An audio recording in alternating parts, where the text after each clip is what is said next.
It has been over 2 months since the invasion of Ukraine by Russian forces, and the RAF has pushed back to the eastern part of Ukraine.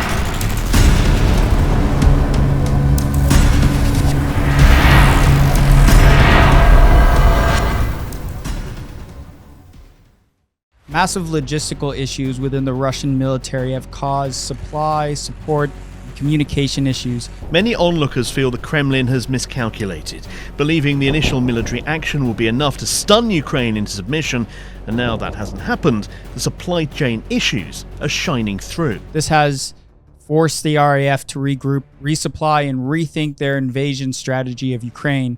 The United States and NATO have been supplying Ukrainian military with advanced weaponry and funding, which has greatly hindered the Russian army. In a St. Petersburg palace, the president, Vladimir Vladimirovich Putin. Vladimir Putin, was addressing lawmakers. From them, a sign of loyalty, the letter Z, symbol of Russia's offensive in Ukraine. From him, a warning to Ukraine's Western allies. If anyone from the outside intends to interfere in what's happening, then they should know this. If they create threats for us, threats of a strategic nature, our retaliation, our counterstrike will be instantaneous. We have all the necessary instruments, ones that no one else can boast of. All the decisions on this have already been taken. Large-scale maneuvers of NATO countries continue in the immediate vicinity on the border of Ukraine. The alliance's fear of an invasion by Russian forces in the western portion of Ukraine, all under fictitious pretext, and this is becoming more real by every passing day.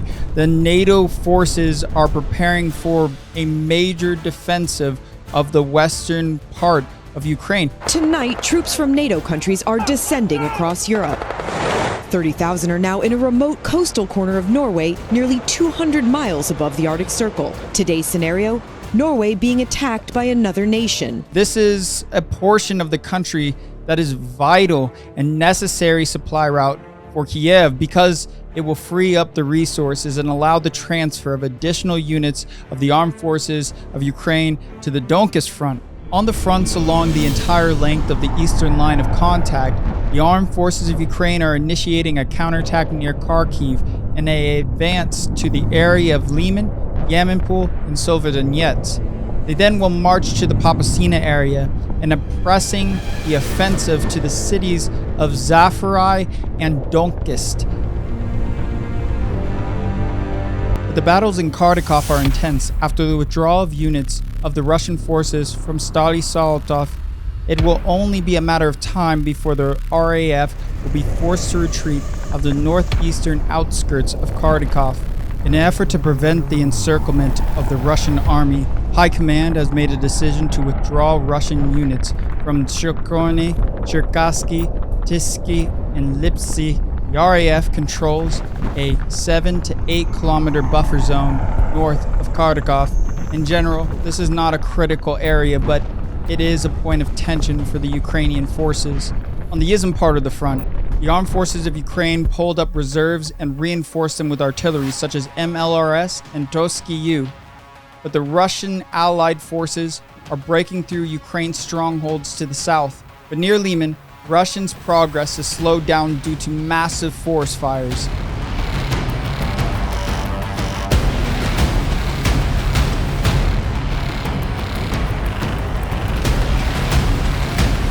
In the Lumka sector, Russian troops have wiped out residential areas of Ryubuzne, with only a few Ukrainian soldiers fortifying themselves at the Zyra gunpowder factory. In the eastern quarters of Severodonetsk and in the forests of Vodovaka, There are fierce battles taking place as the armed forces of Ukraine have initiated a strong counteroffensive. But for full control over Severodonetsk, it is impossible without occupation of Luchansky. Units of the NM-LRP are advancing from the south towards Luchansky, with little progress being made in the area of Nizhny and Oryakova. But the Ukrainian forces have fortified themselves in every building in Popasina, forcing the RAF to clear every single building one by one. In Zaporozhye, Russian troops are using aviation and artillery to launch an attack on the villages, but over in Golyeboye and Okolov, the armed forces of Ukraine have suffered major losses in manpower and equipment due to Russian offensives in the two cities. In Mariupol, the evacuations of civilians has resumed and widened all the way to Azovstal. Over near Kherson on the right front of Dnipro, the Russian army is making attempts to break through Kirovorog, but has failed thus far. This is mainly due to large fires near Odessa that have aided in Ukraine's defense against the RAF's attempts to advance. There have been some complaints from Russian soldiers who have surrendered that the command took them to combat positions and left them to fight with only pistols, machine guns, and a couple of grenades.